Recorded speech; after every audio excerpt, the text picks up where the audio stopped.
Hey, what's going on, B Rich? What's up, man? How you doing today, man? Hey, man, it's a really good day, man. I It's a see really you good day. down today, Yeah, man. Yeah. What's the sound that you and Shaq be making about the man? Yeah, I'm talking. You kind of got some shine. We did a skit where you were doing that the whole skit. Like, That's all I said the whole time. I bet you at home saying that in the mirror, like you're really feeling good about yourself. I had to practice it, man. I couldn't get it right. So Okay. I had rewind Shaq about 4 times, got it right. Okay, hey man, hey, do whatever works for you, my brother.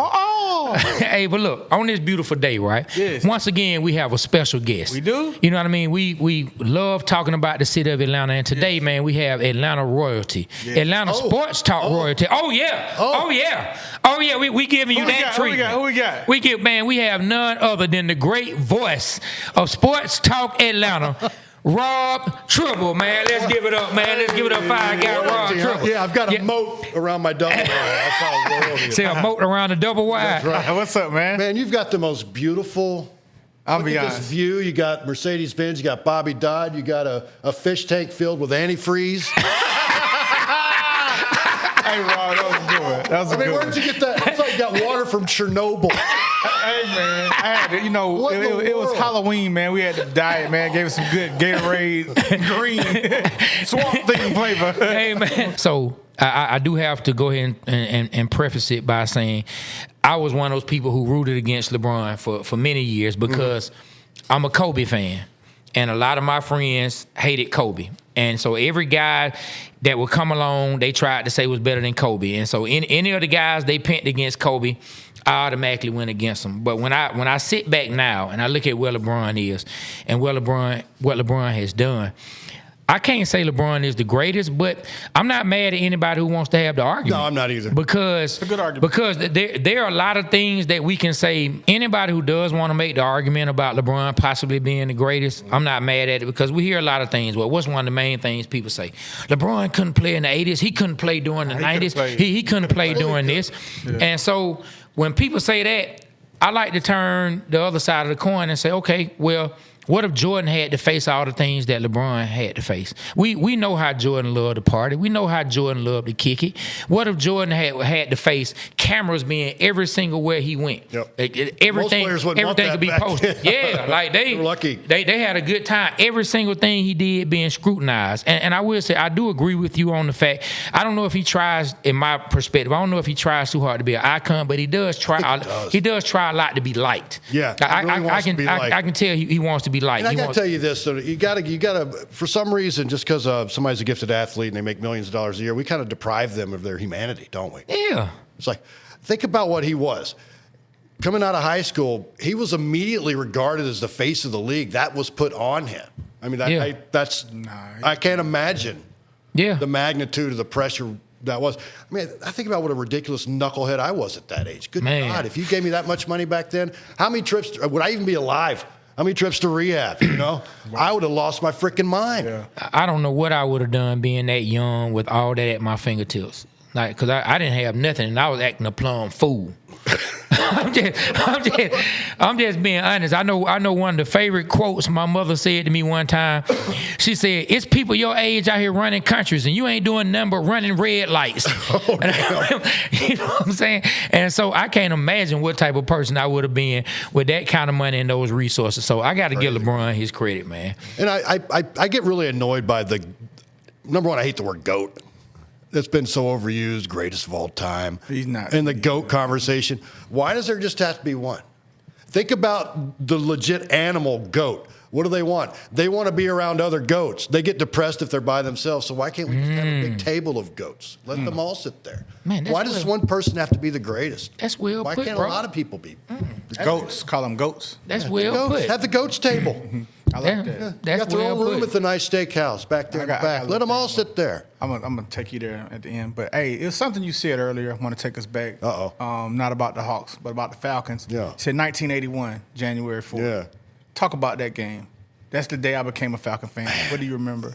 Hey, and the Falcons were lead. What was the score in that game? 28 to... It's like 27. Was it 27-10, I think?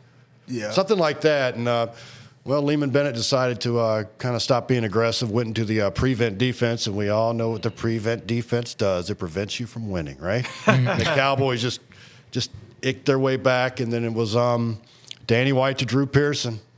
game-winning touchdown, and that was just heartbreaking. That team would have won the Super Bowl that year. I'm convinced they – remember, that was the year the Eagles lost to the Raiders in the Superdome. I remember that. Let me ask you a question. Falcons would have beaten the Raiders that year. I'm convinced of that. So it came out a couple years ago, and I don't know how true this is, but do you remember when Too Tall Jones? Yeah. It was like third and one. Oh, yeah. He kind of tap danced down the line of scrimmage. Why didn't he call for offsides? That was offsides. And he stopped in the perfect spot to stop that. I think it's a dive play or whatever it was. But otherwise, that would have been open up. That would have won the game. Would have won the game. So the question is, it's the most Falcon shit I've ever written. Always just weird stuff like that. Like, what the hell? The question is, later on, if you can Google this. Yeah. They said the referees had a scandal, and that was one of the games that was part of the scandal. What? Have you ever heard that? No, I never heard that. I'll find it for y'all. Send it to you. Wow. It's good to have somebody to blame other than ourselves. Yeah. I heard that years later. We love our persecution complex. You know? But they said it was like the referees, and they got in trouble and everything. Damn. No, I never heard it. it. Hurt the most. And you guys remember William Andrews, don't you? That's my favorite running back of all time. Yeah, that's his favorite running back. Yeah. All the young heads that I work with at the station, I go, okay. They don't understand. You want to look up William Andrews and what he did to Ronnie Lott. Bro, all right, I want to do a blast for a pass. I did this before. Take us through that play. What happened? Well, William Andrews had the ball, was running out, I guess, on the flat, and Ronnie Lott was there, and he just knocked him down. You never saw Ronnie Lott depleted. He took his soul from his body. Ronnie Lott's soul left his body. And the best William Andrews play was that little, I think his little dump off, like little screen pass in Denver, where he basically just ran over the whole defense. He's with all that speed, and then back then when you suffered a knee injury, you were done. He was never the same. Yeah. I mean, one of my all-time favorite basketball players, Bernard King. I love Bernard King. Oh, yeah. God, yeah. He was a beast. Oh, he was nasty. He was a problem, but when he hurt his knee, never quite. Yeah, they didn't have the same. Like 84 when he hurt his knee. Yeah, they didn't have the same medical procedures and same surgeries. Now you can get back on the court or back on the field in no time. Yeah, sometimes to our own detriment, though. We come back too quickly from that Achilles, and that was such an effect with him last year. You could tell. Yeah, you could tell. He could barely get to the spot to hand the ball off. So let me ask you this: speaking of injuries and that particular person, I know you said you don't blame him for lying, but do you think that had an effect on the way the Falcons are handling letting him go or not? Like, okay, you gonna throw us under the bus? We definitely gonna make it. What, just kind of an out of a spite thing? I don't think so. I think this is more of you want to recoup what you can financially and maybe get a pick in return. So you just hold on to him because the tide can change like that. Some team could all of a sudden have that pressing need, and then he might be turned into an asset. Yeah, I think he still could. Yeah. I hope they get rid of him sooner rather than later, because all the questions constantly, they don't need to hear that nonsense. Yeah, no, not at all. I know his teammates didn't care that he left. Yeah.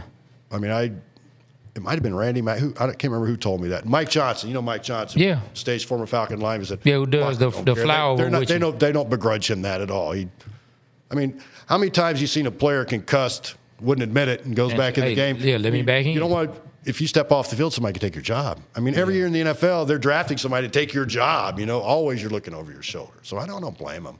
It's just unfortunate. So what's your expectations this year for the Atlanta Falcons? I know we haven't gone through the draft, but what are your expectations that you would like to see? Last 2 years, I was so optimistic. I don't know why. Yeah. Last year especially. But they brought in Kirk. They brought in a quarterback. We got a new coach. It was new energy around. He's like, hey, we're going to do it. It's a foregone conclusion. 0 this year. None.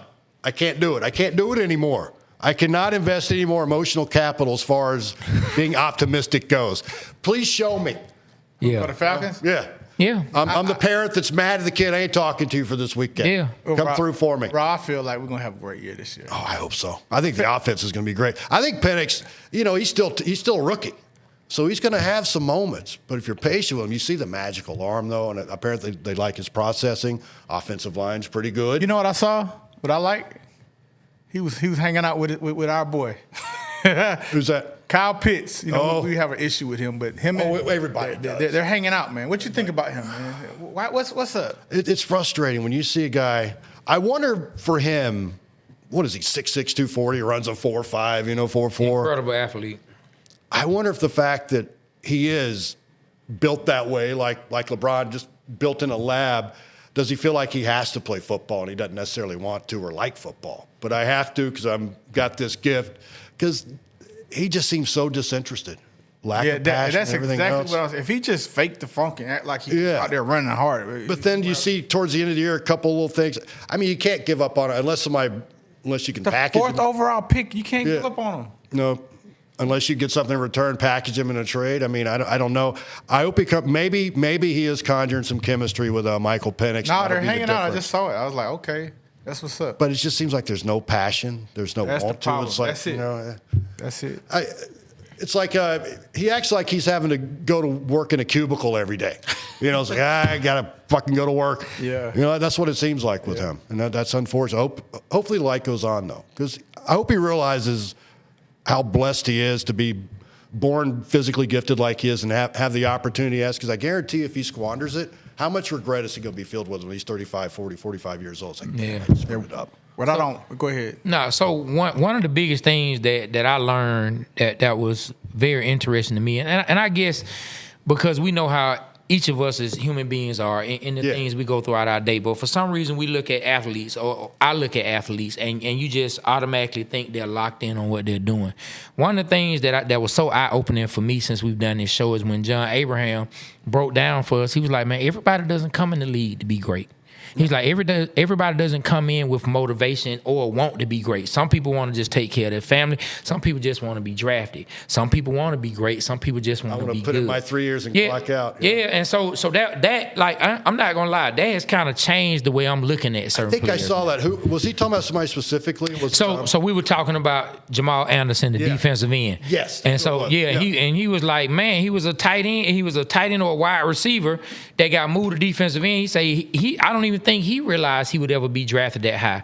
And he said, man, I'm sorry if I can't play this role the way you want me to play. Yeah. And it really opened my eyes because I'm like, you know what? They just like everybody else. It's players that come into work and be like, you know what? I'm finna kill it today. Yeah. And it's players that get out the car like, boy, they better not ask me to do shit today. I swear to God. They better not ask me to do anything. Just like that happens on regular jobs. I can't wait for lunch to have my 3 martinis. You know what I'm saying? And so it's players out there and we wonder if once he said that, it made me look at Kyle Pitts and other players that I've had doubts about and say, what's their motivation? Yeah. You never know what people are going through also. That's why I get so mad when people just abruptly really shit on athletes. Just in a very mean way. Of course, sometimes they deserve it, but, you kind of deprive them of their humanity. You know, money ain't everything. Just because they have all the money in the world, you think they're immune from problems. Some of the most dysfunctional, messed up people I know are wealthy. So yeah, 100%. Never know what people are going through. All right, well, I want to take it here, man. Trae Young. I know you say you like him, a fan of him. I am. Where you want to go? And I was critical of him, too. You know, you heard the whole moniker, coach killer, or this, that, and the other. I don't know, maybe. But, again, young kid, supposed to be the face of this franchise right away. That's got to mess with you a little bit. And plus, he had to think about it. None of us mature until we're at the age of 25, right? That's when your executive function kicks in. That pineal gland where you can actually comprehend the circumstances and results of your actions. That's why our car insurance goes down at 25. Well, Trae crossed over 25, and look how much more mature he is now. He's a legit leader. Yes. He likes. I like the fact now, maybe sometimes scoring becomes so second nature, they kind of get off on being able to pass. You can say that with Caitlin Clark when she got the WNBA. She's used to scoring, but how gratifying is it when you make that perfect pass for him? Yeah. I think he loves that. I think he loves that. But they got a decision to make. They got one more year on this deal, right? Yeah. And so they got to make some decisions. Got to keep him, and we had got a good core though. Yeah. We got to keep him in, like Jalen back at Jalen Johnson. And we need like for however many games Jalen is back. He can stop, man. He's gonna be all right, man. How you been saying it? You jinxed him. I did not jinx him. Who'd you jinx? He's saying I jinxed a player who has a history of missing a lot. Hold on. He's saying I jinxed a player who has a history of missing games, and I'm not shitting on Jalen Johnson. I'm just telling the truth. He did not finish his year at Duke because of injury. He had injuries his rookie year, his second year, his third year. Since the beginning of the year. I'm just telling you what's there. Can you stop? Like I'm not blind. You know what I'm saying? I'm not blind. You're depriving him of his humanity. Yeah, man. And see that's the thing. So let me tell you, Rob. That's the thing between me and this guy right here. This is the thing that we had. Because he is positive Pete. Everything is, we're going to win the Super Bowl. We're going to win the championship. And I'm just telling him what I see. I'm not saying this is going to happen. I'm just telling you what the history has been and what we have to look out for. I know. But he blames it on me. He blames it on me. Feel like him saying it's a beautiful day outside, and you're thinking, yeah, but think about all the people that are dying today. That's what you are. Thank you. That's what it is. Come on, man. That's what it is, Rob. Hey, give me some pound on that, man. Listen, please, bro. Please, hey, man. It's right now. Y'all got a lot of light power popping off right now. It's all good. But from the light side of the table, man, a whole bunch of light power. A whole bunch of light power popping out. You know what I mean? But no, I am a very positive person, but I also feel like we have to lay the cards on the table for what they are. We can't just make things up and then start cussing everyone out when it turns out the way I said it was going to be. But look, this how it's going to be. Jalen Johnson's going to come back next year. He's going to be an all-star, no injuries. All right, so what I was going with it was what you said. We got to sign Trae Young. But Lou Will brought a good point to us the other day, and when he said Trae Young has never had... He's never had another all-star. He never had anyone. And then his words exactly was, who does Trae have fighting for him? Trae doesn't have anyone that's there to fight for him. No one to protect him on the court or off the court. He needs that. The Hawks organization needs to bring in somebody. Well, Tony Ressler, I'm addressing you directly, sir. What you bought the team for $850 million, now it's worth $4.5 billion, right? Come on, Tony. But you're not going to go on the damn luxury tax, are you? Come on, Tony. Come on, Tony. Come on. And the thing is, when he first took over, and they did the remodeling of State Farm Arena, I had him on the air. I was doing a show that day. And I said, are you willing to write the check and put as many commas in that check as possible to get whoever it is here? He goes, yes, I will do whatever it takes. And all of a sudden now you're thinking, well, the luxury tax. Yeah. Come on. You've made money off your investment. But I understand billionaires are billionaires for a reason. If you don't watch your pennies, dollars fly out the door. The slightest leak can sink a mighty ocean freighter. I understand that. But good God, man. It's like you're holding the city hostage. I like the way the team's looking lately with the trades they made. I didn't like the trades, but okay. Let me ask y'all this then. I do too. Let me ask y'all this. I know none of us at this table are capologists, right? None of us just are really sunk into the financial part. At least I know me and B Rich. Yeah, I don't have the attention span for it. Okay, so what do you guys think Dyson Daniels would be looking at contract wise? What do you think? I haven't even thought about that. Where do you think he will come in contract wise for the Hawks? Because that's going to be a big deal on how this team moves forward. Since you brought up Tony Ressler wanted to go. And that's the thing. Is he a $30 million? Do you think? I feel like the Hawks are going to try to get him for less. Max guys, right? Yeah. Second tier now is just sort of because he can score now too. I think he should get paid with DeAndre got paid. He's around that. Okay. I think he's better than DeAndre. I think he's becoming a better scorer. To my DeAndre Hunter. I think that Dyson Daniels is better than DeAndre.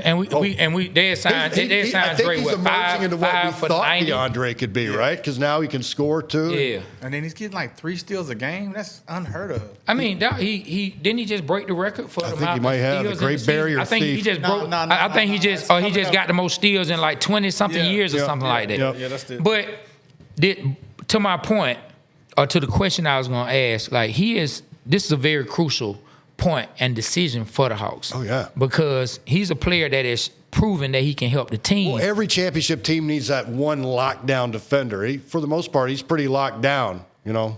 You've got to have that one elite. He's an elite defender, clearly. You've got it. That's one of the pieces you have to have, so you have to do everything you can to keep him. So that's the thing I'm going to look up. I'm going to do that, and then maybe we could, if you have time, maybe you can come back on another day and we can really discuss. I want to look. I want to look up what the specialty guys are getting. I think that'd be a good place to start. What are the specialty guys getting? What's some of the highest contracts that have been paid out to specialty guys? And then kind of just like reverse engineer to kind of get to what we think Dyson Daniels may get. Because this is a very crucial decision is for he them. For a contract this year? Yeah. He's got to be paid. Oh wow, okay. Dyson Daniels has to be paid. Like so if it's not this summer, it'll be next summer. Oh. And so it's a decision that has to be made. Either way, a decision has to be made because do you say, let's roll the dice and see what he does next year? and then he messes around and does it again next year. Then he's only gonna get better.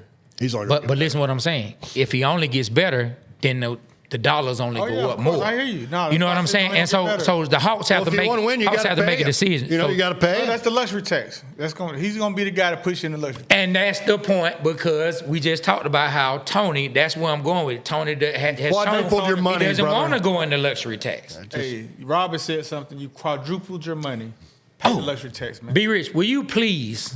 I don't know if Rob heard this, but I would love, since we talking about old Tony Wrestler, man, I would love for him to share with you why Tony Wrestler made the Luka Doncic trade for Trae Young from his perspective. So what happened was, they drafted Luka, was it 4th, 3rd overall? And Mark Cuban calls him. Man, come on, man. You got to trade. He's like, nah, man, I'm not trading him. I want to keep Luka. Then he was like, I'll put you on Shark Tank. And so no. Yeah, man. So Tony Wrestler's gonna be on Shark Tank when it's coming up soon. Oh, really? So he did that to be on the panel of Shark Tank? Yeah, man. So that's what's going on, man. So are you serious? You think that's real, or is that just that's his perspective of what he thinks happened. I thought you could appreciate him. I like saying, the idea of it, though. He's that vain and shallow. They're just going to play with the hearts of the fan base of a franchise, just so we can go on Shark Tank and sit next Shark Tank. Mark Cuban. So look, I know you got to go. We got 4 more minutes to go. Yep. So Trey, where we gonna take it? Man, I know you did talk about some plays. If there was one play, so if the city of Atlanta, of sports Atlanta, needed to be represented by someone who doesn't know anything about the state, what's a play or a moment that you would tell them about that would define who Atlanta and who the state of Georgia is? Well, what's the most boneheaded plays in Atlanta sports history? Mark Wohlers hanging a slider to Jim Leyritz. Mark Wohlers blast from the break it down. Let's see. Lonnie Smith getting deked by Chuck Knobloch in the World Series. Wow. Yeah, I can't remember who it was. Lonnie Smith's on first base. I can't remember who it was. Hit a double. It might have been Terry Pendle. Hit a double in the gap. Chuck Knobloch gave Lonnie Smith the impression the ball was coming in, so Lonnie Smith stopped at second. He would have easily scored. Oh, wow. And that's Game 7. It was 0-0 going into the 10th inning. Wow. That's Ryan Gant, they lifted him up. Yeah, Ken Herbeck lifted him up. Yeah. Maybe I go with that one. Just this year, it'd have to be something absurd. But with the Falcons, what would it be? What is the most boneheaded play you've ever seen the Falcons do? There's been a lot of them. But iconic bonehead, I don't know. It seems like it's just been a steady stream of just suck and mediocrity. So what's the one? That's a great question. Why are you thinking about that? Give us your take on Andre Bruce. Oh, man. We just talked about it. He was supposed to be our Lawrence Taylor, wasn't he? That's what I said. I wonder if he's another Jamal Anderson type that, you just didn't really just... Do you remember the BB gun incident? Yes, with the Domino's driver. That's right. People don't believe us, man. Yeah. Wow. He pointed a BB gun at a Domino's pizza delivery person.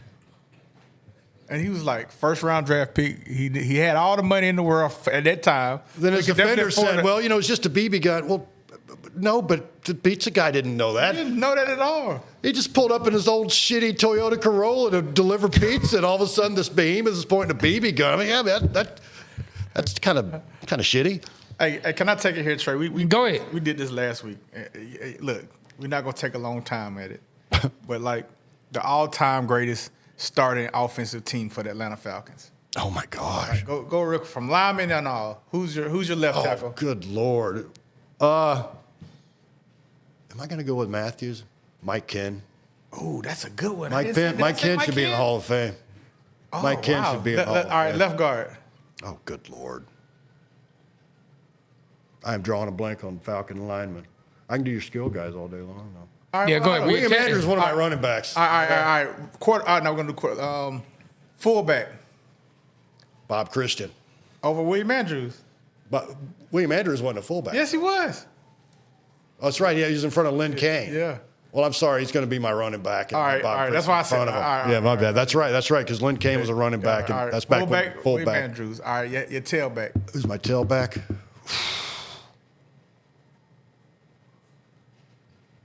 Do I put Jamal Anderson in there? You can if you want to. It's your list. Yeah. All right, that's a very physical backfield hitting with those guys. Yeah. Who's my quarterback, though? Hold on, don't do quarterback yet. Okay. Don't do that last. Tight end. Tight end. I don't want to go with the obvious one. Who's one of the old school tight ends? Who's the obvious one? Tony Gonzalez, right? That's who I think. Let's just go with Tony G. Exactly. All right, we got 3 wide receivers. Who's your 3 wide receivers? Oh, man. We're going to have Julio, right? Perfect. Guess what? I'm putting Drake London in there right now. What? Oh, Drake wow. London. Wow. Drake London. Okay, Doug too. Okay. Drake London, I think, if he's not the best, he's second or third best at 50-50 balls. Such a physical receiver, wants to block. I'm putting Drake in there, too. Wow. Who's your 3rd receiver? My 3rd receiver is going to be Come on. not Peerless Price. Come on. Peter's finna come for us again. How about Come Alfred on. Jenkins? Oh, reliable. Alfred Jenkins over played Roddy? like. Over Roddy. Oh, Roddy. I forgot about Roddy. No, I'm putting Roddy in there. Sorry. Got to go Roddy. I'm going Roddy. All right, now. With Roddy and Drake, we've got the most physical offense with our backfield and our wide receivers. Then you got your deep threat in Julio. So I think I want to go into a street fight with him, too, right? Yeah. you know what was funny? Terry Biscuit said Harry Douglas is the guy he was sending in first. But go ahead, pick your quarterback. He said as far as fights, he'll send Harry Douglas in first. But pick your quarterback. God, if number 7 only cared more, if Michael Vick, and he admitted this too, if he admitted the fact that he was the last to arrive and the first to leave, and Dan Reeves found a way to test him and prove that he was not looking at video, but man, he was the most exciting thing, wasn't he? It was amazing. I guess I'm just going to go Matty Ice. I mean, Matty over Steve Barkowski? I love Steve Barkowski, but he wasn't Matt Ryan. If you put the numbers together, wow. Barkowski had the arm. But though. you can't say the numbers at that time, man. They That's true because they weren't throwing it as much. I believe if Steve Barkowski played in the Matt Ryan era, the numbers he would have put up because they didn't protect him. I mean, he had to be embalmed after every game. That's how bad it was, man. He just got the shit beat out of him. And knee injuries, it was sad, but he was amazing, though. And those teams are so good. All right, man. We went over time, man. Trey, you want to? Yeah. We know you got to get up out of here, Rob. Man, first, before we go, we just want to thank you. Thank you. Thank you for taking your time to come by. And also, I feel like no one. You should have me back. I live No. close. It's a done deal, and he won't have antifreeze in the fish tank the next time. I promise you. Please keep the antifreeze in the fish. Just keep it. I will Don't make worry sure. about it. Hey, but look, let me say this to you though, Rob. Like, none of us are owed anything by anybody. So when someone does something for you, something that puts you in a positive light. Mm-hmm. Me personally and Be Rich, we want to make sure we always show that person love and appreciation. Yes, sir. I appreciate you very much. Hey, thank you for going on the air and mentioning the Waterboyz and the Waterboyz Show on the air. It means a lot, and it meant a lot then, and it means a lot that you said. Well, when you guys invited me on a couple of weeks ago, I was hell yes. Let me say this, Rob. At that time, man, like we was frustrated, just personally, just with where we thought we are, and that was like a confirmation, what you said on the radio, that kind of like motivated us. Well, now you have guys clamoring to get on. I think Steak wants to come on. You've had Domino. Didn't Domino reach out? Yep, Domino did. Nick and Chris are awesome. They should have been syndicated years ago. They're fantastic. Yeah, you got Carl on, who's wonderful. Yep, Carl. Yeah, mentor, home team, Brandon Lee. You guys are the destination now. So thank you, man. Thank you. We appreciate that, Rob. Thank you for seeing the vision. Yeah, we appreciate that. Time, man, when you said that really gave us. So if we can, you have your people contact my people. If we got the financials right, maybe I'll show up. I don't know. I appreciate you guys very much. Look, real quick. Trey, he came up with the perfect name for the Falcons. What? It's called the blood pressure burst. How is he gonna bring it up and then get it wrong? And he butchered it. I'm trying to get it right. Butchered it. So you said it. Let me say what I'm saying. So I came up with a term that I called them, and yes, anybody out there, that's my term. I came up with the term. I called them the blood pressure birds because they run our blood pressure. Yes, we have sweatshirts. That's precisely what I'm asking you. We're gonna send you one. So what I'm asking you is when one. you have a chance and you're doing the post game Falcons, if we have a blood pressure moment, you got to give them a shout. Oh, of course I will. Yeah, I've already done it. I've given you shout outs many times. Thank you. Yeah. I appreciate it. Like I said, when you guys first came across my feed a few months ago, I was like, oh, They're Atlanta like I am. Nobody's Atlanted more than we've Atlanted, right? 100%. Yeah, so I appreciate y'all. And hey, look, and we all out here talking because what? The South got something to say. Sal got something to say. You know what I'm saying? Hey, look, and on that note, we about to get up out of here. All y'all remember, we represent Atlanta because Atlanta represents us. On behalf of myself, Trey, my partner, B. Rich, the great Rob Tribble, and Aaron, Whoa, Pittman. And those alien beings in that damn fish tank. They are by far the funniest person we've ever had. The Waterboyz Show, we are out. Kill the camera.